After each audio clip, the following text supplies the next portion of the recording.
नमस्कार। प्राचीन ग्रंथ शिक्षा चैनल में आपका स्वागत है। आज हम आपको श्रीमद् देवी भागवत पुराण के चतुर्थ स्कंध में अध्याय 18 श्रवण करवाएंगे, जिसमें पापभार से व्यथित पृथ्वी का देवलोक जाना, इंद्र का देवताओं और पृथ्वी के साथ ब्रह्मलोक जाना, ब्रह्मा जी का पृथ्वी तथा इंद्रादि देवताओं सहित विष्णुलोक जाकर विष्णु की स्तुति करना, विष्णु द्वारा अपने को भगवती के अधीन बताने का वर्णन किया गया है। तो आए श्रोताओं, हम कथा श्रवण करने से पहले चैनल को सब्सक्राइब करके वीडियो को पूरा देखें। तो चलिए हम वीडियो को शुरू करते हैं। व्यास जी बोले, हे राजन, सुनिए, अब मैं श्री कृष्ण के महान चरित्र, उनके अवतार के कारण और भगवती के अद्भुत चरित्र का वर्णन करूंगा। एक समय की बात है, पापियों के भार से व्यथित, अत्यधिक कृश, दीन तथा भयभीत पृथ्वी गौ का रूप धारण करके रोती हुई स्वर्गलोक गई। वहां इंद्र ने पूछा, हे वसुंधरे, इस समय तुम्हें कौन सा भय है, तुम्हें किसने पीड़ा पहुंचाई है और तुम्हें क्या दुख है? ये सुनकर पृथ्वी ने कहा, हे देवेश, यदि आप पूछ ही रहे हैं तो मेरा सारा दुख सुन लीजिए। हेमानद, मैं भार से दबी हुई हूँ। मगधदेश का राजा महापापी जरासंध, चेदिनरेश शिशुपाल, प्रतापी काशीराज, रुक्मी, बलवान कंस, महाबली नरकासुर, सौभनरेश शाल, क्रूर केशी, धेनुकासुर और वत्सासुर, ये सभी राजागण धर्महीन, परस्पर विरोध रखने वाले, पापाचारी, मदोन्मत्त और साक्षात काल स्वरूप हो गए हैं। हे इंद्र, उनसे मुझे बहुत व्यथा हो रही है। मैं उनके भार से दबी हुई हूँ और अब उनका भार सहने में मैं असमर्थ हो गई हूँ। हे विभो, मैं क्या करूं और कहाँ जाऊं? मुझे यही महान चिंता है। हे इंद्र, पूर्व में मैं दानव हिरण्याक्ष से पीड़ित थी। उस समय परम ऐश्वर्यशाली वराह रूपधारी भगवान विष्णु ने मेरा उद्धार किया था। यदि वे वराह रूप धारण करके मेरा उद्धार न किए होते तो उससे भी अधिक दुख की स्थिति में मैं न पहुंचती, आप ऐसा जानिए। कश्यप के पुत्र दुष्ट दैत्य हिरण्याक्ष ने मुझे चुरा लिया था और उस महासमुद्र में डुबो दिया था। उस समय भगवान विष्णु ने सूकर का रूप धारण कर उसका संहार किया और मेरा उद्धार किया। तदनंतर उन वराह रूपधारी विष्णु ने मुझे स्थापित करके स्थिर कर दिया, अन्यथा मैं इस समय पाताल में स्वस्थचित रहकर सुखपूर्वक सोई रहती। हे देवेश, अब मैं दुष्टात्मा राजाओं का भार वहन करने में समर्थ नहीं हूँ। हे इंद्र, अब आगे 28वां दुष्ट कलियुग आ रहा है। उस समय मैं और भी पीड़ित हो जाऊंगी, तब तो मैं शीघ्र ही रसातल में चली जाऊंगी। अतएव हे देव देवेश, इस दुखरूपी महासागर से मुझे पार कर दीजिए, मेरा बोझ उतार दीजिए, मैं आपके चरणों में नमन करती हूँ। इंद्र बोले, हे वसुंधरे, मैं इस समय तुम्हारे लिए क्या कर सकता हूँ? तुम ब्रह्मा की शरण में जाओ, वे ही तुम्हारा दुख दूर करेंगे, मैं भी वहां आ जाऊंगा। ये सुनकर पृथ्वी ने तत्काल ब्रह्मलोक के लिए प्रस्थान कर दिया। उसके पीछे पीछे इंद्र भी सभी देवताओं के साथ वहां पहुंच गए। हे महाराज, उस आई हुई धेनु को अपने सम्मुख उपस्थित देखकर तथा ध्यान दृष्टि द्वारा उसे पृथ्वी जान करके ब्रह्मा जी ने कहा, हे कल्याणी, तुम किस लिए रो रही हो और तुम्हें कौन सा दुख है, मुझे अभी बताओ। हे पृथ्वी, किस पापाचारी ने तुम्हें पीड़ा पहुंचाई है, मुझे बताओ। धरा बोली, हे जगतपते, ये दुष्ट कले अब आने वाला है। मैं उसी के आतंक से डर रही हूं, क्योंकि उस समय सभी लोग पापाचारी हो जाएंगे। सभी राजा लोग दुराचारी हो जाएंगे, आपस में विरोध करने वाले होंगे और चोरी के कर्म में संलग्न रहेंगे। वे राक्षस के रूप में एक दूसरे के पूर्ण रूप से शत्रु बन जाएंगे। हे पितामह, उन राजाओं का वध करके मेरा भार उतार दीजिए। हे महाराज, मैं राजाओं की सेना के भार से दबी हुई हूँ। ब्रह्मा जी बोले, हे देवी, तुम्हारा भार उतारने में मैं सर्वथा समर्थ नहीं हूँ। अब हम दोनों चक्रधारी देवाधिदेव भगवान विष्णु के धाम चलते हैं। वे जनार्दन तुम्हारा भार अवश्य उतार देंगे। मैंने पहले से ही भलीभांति विचार करके तुम्हारा कार्य करने की योजना बनाई है। उन्होंने इंद्र से कहा, हे सुरश्रेष्ठ, जहां पर भगवान जनार्दन विद्यमान है, अब आप वहीं पर चलें। व्यास जी बोले, ऐसा कहकर वे वेदकर्ता चतुर्मुख ब्रह्मा जी हंस पर आरूढ़ हुए और देवताओं तथा गौरूपधारिणी पृथ्वी को साथ में लेकर विष्णुलोक के लिए प्रस्थित हो गए। वहां पहुंचकर भक्ति से परिपूर्ण हृदय वाले ब्रह्मा जी वेदवाक्यों से उनकी स्तुति करने लगे। ब्रह्मा जी बोले, आप 1000 मस्तकों वाले, 1000 नेत्रों वाले और 1000 पैरों वाले हैं। आप देवताओं के भी आदिदेव तथा सनातन वेद पुरुष हैं। हे विभो, हे रमाप्ते, भूतकाल, भविष्यकाल तथा वर्तमान काल का जो भी हमारा अमृतत्व है, उसे आपने ही हमें प्रदान किया है। आपकी इतनी बड़ी महिमा है कि उसे त्रिलोकी में कौन नहीं जानता।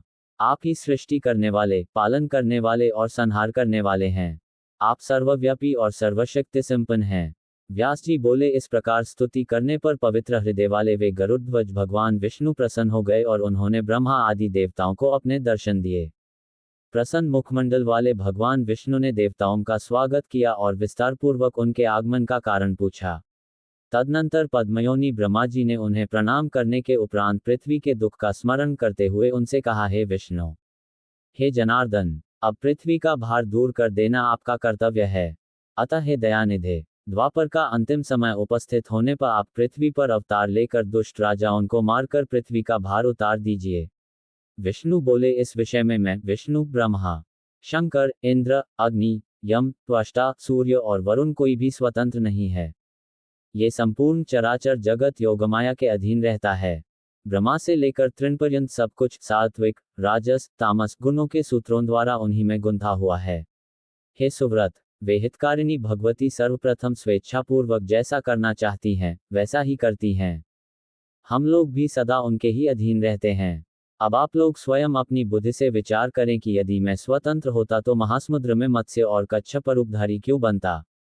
तिर्यक योनियों में कौन सा भोग प्राप्त होता है, क्या यश मिलता है, कौन सा सुख होता है और कौन सा पुण्य प्राप्त होता है? इस प्रकार क्षुद्र योनियों में जन्म लेने वाले मुझ विष्णु को क्या फल मिला? यदि मैं स्वतंत्र होता तो सूक, नरसिंह और वामन क्यों बनता? इसी प्रकार हे पितामह, मैं जमदग्नि पुत्र परशुराम के रूप में उत्पन्न क्यों होता? इस भूतल पर मैं क्षत्रियों के संहार जैसा नरिशंस कर्म क्यों करता और उनके रुधिर से समस्त सरोवरों को क्यों भर डालता? उस समय मैं जमदग्नि पुत्र परशुराम के रूप में जन्म लेकर एक श्रेष्ठ ब्राह्मण होकर भी युद्ध में क्षत्रियों का संहार क्यों करता और घोर निर्दयी बनकर गर्भस्थ शिशुओं तक को भला क्यों मारता?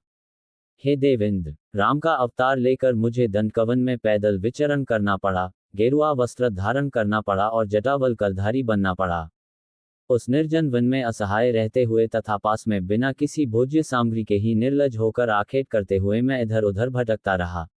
उस समय माया से आच्छादित रहने के कारण मैं उस मायावी स्वर्ण मृग को नहीं पहचान सका और जानकी को पर्णकुटी में छोड़कर उस मृग के पीछे पीछे निकल पड़ा। मेरे बहुत मना करने पर भी प्राकृत गुणों से व्यामुग्ध होने के कारण लक्ष्मण भी उस सीता को छोड़कर मेरे पदचिन्हों का अनुसरण करते हुए वहां से निकल पड़े। तदनंतर कपट स्वभाव राक्षस रावण ने भिक्षुक का रूप धारण करके शोक से व्याकुल जानकी का तत्काल हरण कर लिया। तब दुख से व्याकुल होकर मैं वन वन भटकता हुआ रोता रहा और अपना कार्य सिद्ध करने के लिए मैंने सुग्रीव से मित्रता की। मैंने अन्यायपूर्वक वाली का वध किया तथा उसे शाप से मुक्ति दिलाई और इसके बाद वानरों को अपना सहायक बनाकर लंका की ओर प्रस्थान किया। वहां युद्ध में मैं तथा मेरा छोटा भाई लक्ष्मण दोनों ही नागपाशों से बांध दिए गए। हम दोनों को अचेत पड़ा देखकर सभी वानर आश्चर्यचकित हो गए। तब गरुड़ ने आकर हम दोनों भाइयों को छुड़ाया। उस समय मुझे महान चिंता होने लगी कि दैव अब न जाने क्या करेगा।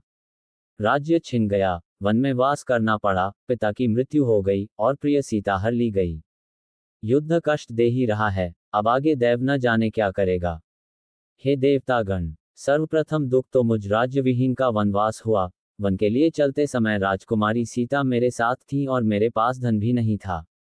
वन जाते समय पिताजी ने मुझे एक वराटिका कौड़ी भी नहीं दी। असहाय तथा धनविहीन मैं पैदल ही निकल पड़ा। उस समय क्षत्रिय धर्म का त्याग करके व्याधवृत्ति के द्वारा मैंने उस महावन में 14 वर्ष व्यतीत किए। तदनंतर भाग्यवश युद्ध में मुझे विजय प्राप्त हुई और वह महान असुर रावण मारा गया।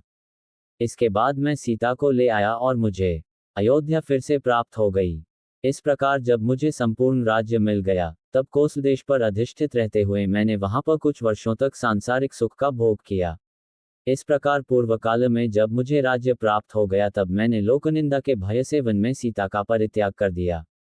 इसके बाद मुझे पुनः पत्नी वियोग से होने वाला भयंकर दुख प्राप्त हुआ। वह धरानंदिनी सीता पृथ्वी को भेद कर पाताल में चली गई। इस प्रकार रामावतार में भी मैं परतंत्र होकर निरंतर दुख पाता रहा। तब भला दूसरा कौन स्वतंत्र हो सकता है? तत्पश्चात काल के वशीभूत होकर मुझे अपने भाइयों के साथ स्वर्ग जाना पड़ा। अतः कोई भी विद्वान पराधीन व्यक्ति की क्या बात करेगा?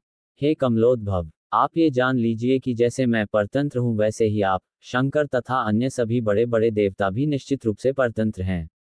नमस्कार, आज का वीडियो इतना ही। अगला अध्याय अगले वीडियो में।